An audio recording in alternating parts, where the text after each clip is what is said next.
트레이딩 화면을 열었는데 매출이 0이고 인가받은 원자로 설계도 없으며 상업적 가동 이력도 전혀 없는 미국의 한 원자력 스타트업이 시가총액 약 260억 달러에 도달한 상황을 마주한다고 생각해 보시기 바랍니다. 그런데 불과 몇 주 만에 아무런 규제 악재도 기술적 실패도 범죄 수사도 없었음에도 이 회사의 기업 가치가 약 120억 달러나 증발해 버린다면 어떠하시겠습니까? 그리고 그 폭락 한가운데 월스트리트가 이 회사를 정조준하는 2배 인버스 상장 지수 상품까지 출시한다면 이 흐름이 과연 무엇을 의미하는지 의문이 드실 것입니다. 그 상품은 일반적으로 엔비디아나 테슬라처럼 거래량이 매우 크고 성숙한 대형 종목에만 만들어지기 때문입니다.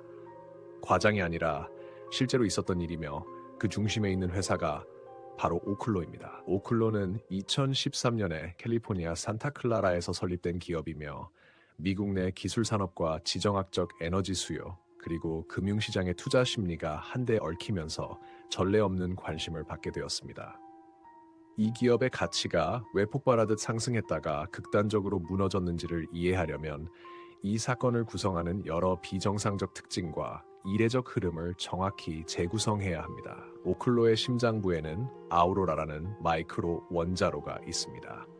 이 원자로는 액체 금속을 냉각제로 사용하고 고준위 방사성 폐기물에서 추출한 고농축 우라늄을 연료로 사용합니다. 기존 원자력 산업은 주기적인 연료 교체가 필수적이며 그 과정에서 원자로는 정지 상태가 되고 규제기관의 검사가 이루어지며 복잡한 연료 교체 절차가 진행됩니다. 그러나 오클로가 제시하는 방식은 전혀 다릅니다. 아우로라는 약 10년 동안 연료 교체 없이 운전하도록 설계된 봉인형 원자로로 공장에서 제조해 이동 설치하는 방식입니다. 미국에서는 이러한 설계를 상업 가동하려면 반드시 원자력 규제위원회의 심사를 거쳐야 합니다. 통상적인 심사는 수년에 걸쳐 안전해석 자료와 모델링 데이터를 반복적으로 제출하는 구조이며 초기 설계는 자료 부족으로 반려되는 경우가 매우 흔합니다. 그래서 2022년 1월에 오클로의 첫 신청이 반려되었을 때도 절차적으로는 자연스러운 일이었습니다.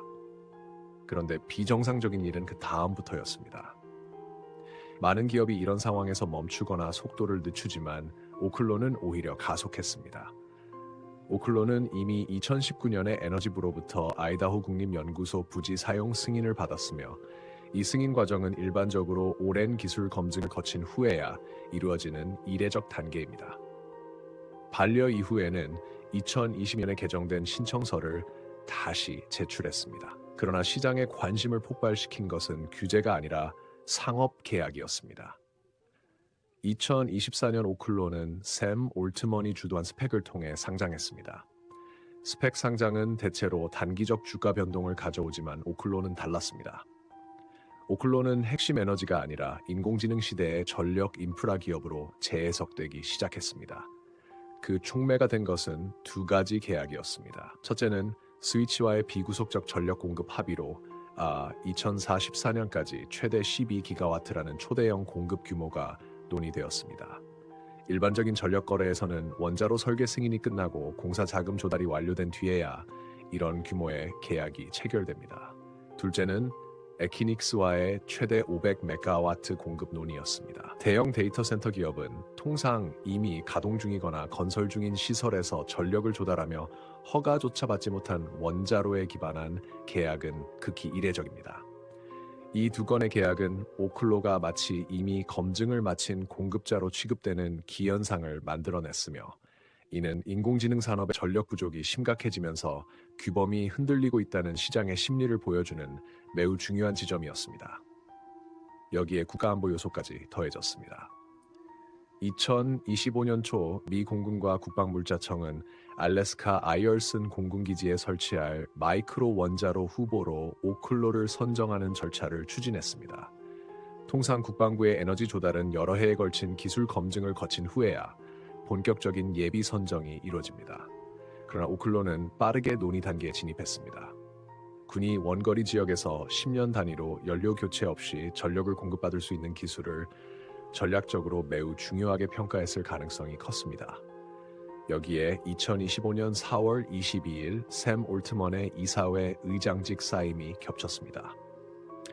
일반적으로 이런 퇴진은 기업 비전에 대한 회의감을 만들지만 시장은 오히려 긍정적으로 받아들였습니다. 인공지능 산업과 오클로의 에너지 전략 간 이해 충돌이 제거되면서 더 폭넓은 협력이 가능해질 것이라는 기대감이 퍼졌습니다.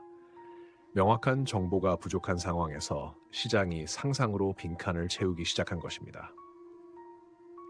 2025년 중반 여러 매체에선 몇천 달러가 오클로에 투자될 경우 장기적으로 6자리 수익으로 이어질 수 있다는 식의 과장된 전망을 내놓기 시작했습니다. 그러나 이런 기사들은 원자력 사업이 본질적으로 고도로 복잡하고 수년의 인허가와 공급망 구축이 필요한 산업이라는 점은 거의 언급하지 않았습니다. 사람들의 관심은 오직 인공지능 산업이 초래한 전력 부족 문제였습니다. 그러다 핵심적인 붕괴가 찾아왔습니다. 2025년 10월과 11월에 이르는 기간 동안 뉴스케일, 나노뉴클리어, 그리고 오클로를 포함한 첨단 원자력 기업들의 주가는 동시에 폭락했습니다. 오클로는 약 200달러에서 80달러 선까지 떨어졌습니다. 일반적으로 이런 업종 전반의 폭락은 공통의 규제 악재나 기술적 실패가 있어야 발생합니다. 그러나 이 시기에는 그러한 사건이 전혀 없었습니다. 시장이 마침내 오클로가 여전히 매출이 0이고 허가도 받지 못한 개발 초기 기업이라는 사실에 직면한 것입니다. 그리고 이 시점에 가장 이례적인 사건이 벌어졌습니다. 2025년 11월 26일 디파이언스는 오클로 개별 기업만을 목표로 한 2배 인버스 상장 지수 상품을 출시했습니다. 이는 성숙한 대형 종목에만 등장하는 구조로 매출 0의 스타트업을 대상으로 출시된 것은 거의 유례없는 일입니다. 이는 시장 참여자들이 오클로를 기술 기업이 아니라 변동성 자산으로 보기 시작했다는 증거였습니다. 그럼에도 불구하고 오클로는 동시에 실질적 기술 진전을 보였습니다. 2025년 11월 중순 회사는 지멘스 에너지와 아우로라 1호기의 전력 변환 시스템 설계를 위한 구속력 있는 계약을 체결했습니다. 지멘스는 장기 납기 터빈을 주문하기 시작했습니다. 일반적인 원자력 사업에선 이런 조달이 인허가 이후에 시작됩니다. 그러나 오클로는 인허가보다 조달이 먼저였습니다. 이는 회사가 스스로 기술과 일정에 대해 강한 확신을 가지고 있거나 인공지능 산업의 전력 수요에 맞추기 위해 전략적으로 서두르고 있음을 의미했습니다. 12월 1일 기준 오클로의 종가는 약 87달러였으며 전일 대비 4% 이상 하락했습니다. 기술적 지표는 모든 주요 이동평균선을 하회하고 있었고 상대 강도 지수도 약세 영역이었으며 여러 지표가 동시 하락 신호를 보냈습니다. 그럼에도 애널리스트들은 1년 후 목표 주가를 약 100달러로 유지했습니다. 여기에 이 이야기의 핵심이 있습니다. 오클로는 약 10억 달러에 가까운 현금을 보유하고 있으며 여러 연방기관과 협력하고 있고 실제 공학적 진전을 이루고 있습니다. 그러나 동시에 인허가를 받지 못했고 상업적 실적도 없으며 수년의 개발이 필요한 기업입니다. 그래서 이 기업의 주가는 실체와 기대 사이에서 극단적인 변동성을 보입니다. 여러분께서는 이런 상황에서 단기적으로 변동성 영역에서 조심스럽게 접근하시는 것이 바람직합니다.